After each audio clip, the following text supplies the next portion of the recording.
Do you think you made anything better other than just like your life? It didn't Uh, have to be altruistic, but like, did it? I mean, it's interesting with Instagram. That was my primary platform, was just posting photographs on there. I mean, when I was going, people really connected, and I was sharing a lot of photos of places that you would never see otherwise because I wasn't going to the tourist places.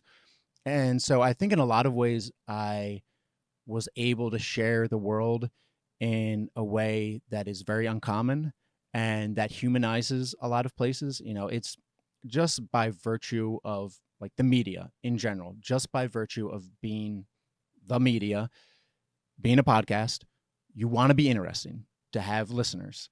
And there's nothing interesting about sharing, another 30,000 people live very peacefully in this village. But that was more what I was going through, was that, the interesting part, what drew people in, was my internal experience. And then that I was walking, I had Savannah, I'm seeing the world. But the stories I got to share of these other places were like very peaceful stories. And that was the common experience throughout it. So hopefully I gave people a better sense of what the world is actually like.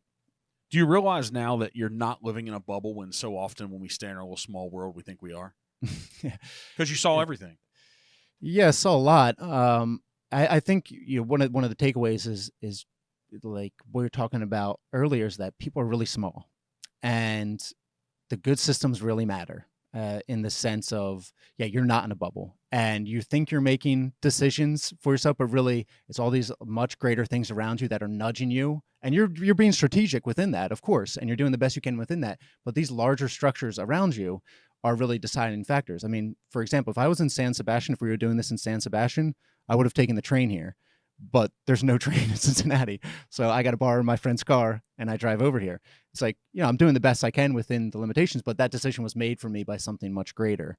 And you see that over and over and over again in people's lives where, you know, I met this amazing guy down in the deserts of Peru selling gasoline and motor oil to passing trucks. I talk about this all the time because it was so influential on me. But the guy I spent like hours with him. I sat in his little shack to get away from the sun, and it was so clear very quickly, like, this guy is a really intelligent guy. He's very empathetic. He's got a family. He's working hard. So if he didn't he would hitchhike to his shack. And if he couldn't get a ride home, he'd sleep there. And if he could, then he'd spend, the night with his family. But if not, he'd just stay there. And he's making dollars a day kind of thing. And I'm passing through with an American passport and American dollars. And no matter how hard this guy tries, no matter how creative he is, he was born into whatever situation he was born into, and the geography he was born into. And in northern Peru, where there's not like a strong state there, so he's just doing the best he can. And so, yeah, you're not in a bubble. And, it's easy to think you are, and you just put your head down and you're just going to willpower your way through. But like, your connections matter to the people that matter. The systems around you matter. The policies matter. Everything matters. And, we just don't see it because, we're doing the best we can. Yeah, I think I have this idea, and a lot of people don't connect with it, but it's like life's serious. It doesn't mean that you have to take yourself too serious in moments, but life's really serious. Everything I look around, like your walk for 7 years, that was serious. There's a lot of things happening there that you had to be serious about. Oh yeah, I agree with that. Yeah, Right? yeah, life is serious, and yeah, you definitely shouldn't take yourself seriously. We're all jokes. Yeah. We all have a lot of limitations, and we have a lot of idiosyncrasies. But yeah, I mean, and that's one of these things like with democracy in Georgia, where you see just like the big things really matter. Like, they will make a difference in people's lives, and so that's also provides this not a jadedness, but this discomfort that you get from traveling a lot, is that you gain more understanding, but your influence remains the same. And so basically you go from, like, so imagine you're a little dot in a circle. And when you start off, the percentage of dot that you are is pretty high. Compared to the rest of the circle. Exactly. You go, this is pretty good. I can control 50% of this. And you think you can, but you think you can, and it feels pretty good. And then as your experience expands, as your understanding expands, the circle just gets bigger and bigger and bigger, and you get smaller, and you go, man, there's a lot of like big things I would like to do something about, but I am still just the same size dot. So how do you have the confidence to keep going and do anything with life then? If it feels at times like, wow, maybe I'm more insignificant than I thought I was. Life's fun. Also, it's serious, but it's Yeah, fun's serious though. yeah. Like when I go do some things and I'm having fun, I'm really serious sometimes. It's fun. I'll laugh. Yeah. But I guess it's. Are you a competitive guy? Yeah, I would say so. Yeah. Yeah. Yeah. Competition's really fun for me. That's what I was thinking. Yeah. Oh no. I mean, like in the summer, I'll go down to Sawyer Point and play pickleball, and I have a great time. You Yeah. wanna win. Yeah, of course. Yeah. That's If I don't serious. win, it doesn't matter. But if I want to win, of course. Yeah. Serious. Yeah. Do you think you'll plan out the rest of your life the way you planned those 15 years? No. I have with fiance, she's the medical resident, so you meet some of the doctors who are really like type A planners. That is not me. I have friends who have 2 years of their life planned out. Like, this is unimaginable. But your 15 years, it took that. Yeah, but it was also to fulfill a single idea, and also I think that's a pretty rare thing to have. Very blessed to have had that. I think it's more common in life to just kind of you go year to year or month to month and make decisions that way. And I would love if another idea comes along that'll possess me for 2 years or a year, but one that will like capture me to the core like that one did. It's probably unlikely. Yeah, because you wrote the book, you're prepared for the walk, you went on the walk, you wrote the book, you had an awesome experience with Savannah. What now? Yeah, I'm doing the motivational speaking, and that's bringing me a lot of satisfaction, honestly. Before the walk, I would have felt like such a fraud. I was like, what are you doing getting up there? Why do you don't have anything to say? But I was invited to a couple places after the walk was over. I got invited to Pinterest, and they paid me big chunk of money. Yeah. And I got up there, and well, even before that, so it was like, oh, this is like high pressure. Like, this is a big place, and there's gonna be a lot of people here. It's like you gotta really think about what you're gonna say. Tell them something good. It's like TEDx level. I mean, this is some stuff, right? Yeah, exactly. Tell them something good. And all this money they're giving me. Yeah, so kind of like my first introduction to the motivational speaking was like, oh, you could like get this on point, like, dude. And if I looked back, it wasn't not that great, but also it like forced me to think about what really mattered, what the message is, what did I really learn that will help people live better lives.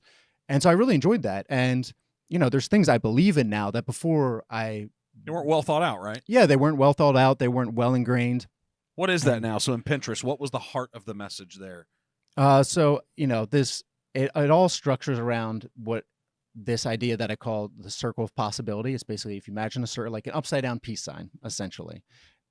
Your values are at the center, constraints are the V, and then kind of the limits of your potential are, the whole thing. And the whole idea is setting a flag, setting some goal in the distance, this is something I literally did before when I was walking. I imagined the walk as a flag in the distance. So then I could direct all my actions towards it.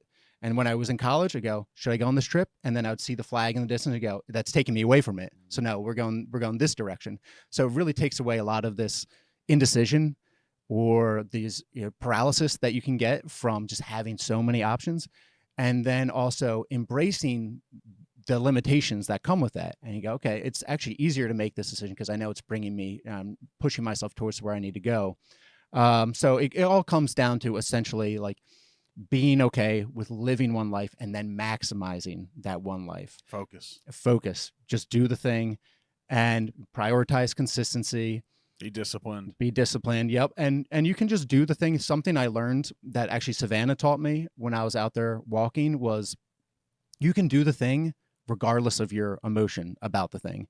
Where I had this revelation when I was watching her, I was having a stomach pain, and I thought, man, I'm sure she has stomach pains. I'm sure she has muscle aches.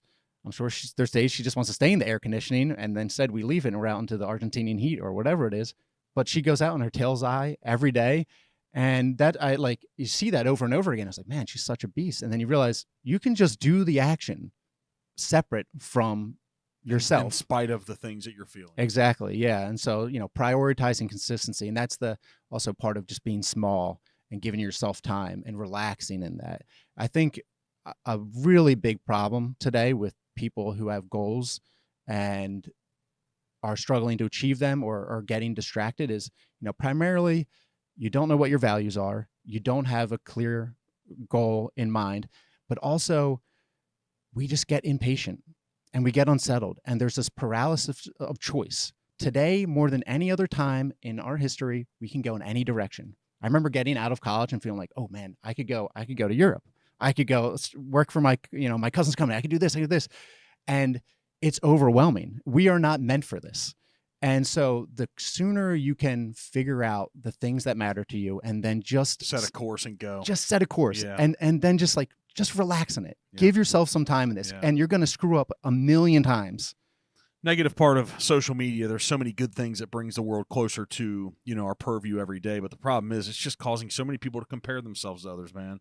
And you just can't do that. I know the comparison is a thief of joy, but it's more about like you're comparing apples and oranges because you just don't even know what you're comparing yourself to.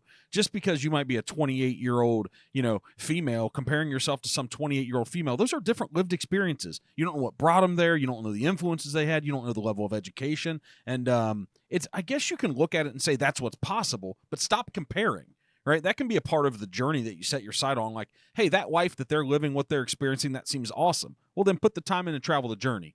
That's the short term, expecting these short term outcomes. And yeah, totally agree. Nothing great in my life, man. I mean, nothing great. I wish nothing great has come to me easy and quick that has been worthwhile or worthy. Nothing. And I do wish it were that way. But then if it does, you don't appreciate it either. And I wouldn't have become the person who could actually live within it then. Which is a huge, huge part. That's part of it. Yeah, being capable then.